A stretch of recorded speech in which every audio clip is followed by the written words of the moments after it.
Kakinada port వద్ద deputy CM Pawan Kalyan పర్యటనలో ఎన్నో అంశాలు వెలుగులోకి వచ్చాయని, దేశ భద్రతకు భంగం కలిగించేలా అక్కడ స్మగ్లింగ్ జరుగుతోందని మంత్రి నాదెండ్ల మనోహర్ పేర్కొన్నారు.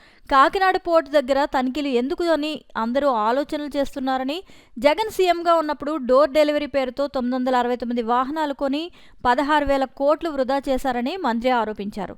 గతంలో రేషన్ షాపుల ద్వారా పంపిణీ చేసి 15 రోజులు సాగేదని, అయితే ఈ వ్యాన్ల ద్వారా జిల్లాల వారీగా ఒక నెట్వర్క్ ఏర్పాటు చేసి కిలో 10 రూపాయల చొప్పున ప్రజల నుంచి రేషన్ బియ్యం కొనుక్కొని స్మగ్లింగ్కి పంపారు అన్నారు. అరవిందో నుంచి పోర్ట్ లాక్కొని మరీ బియ్యాన్ని ఎగుమతి చేశారని తెలిపారు.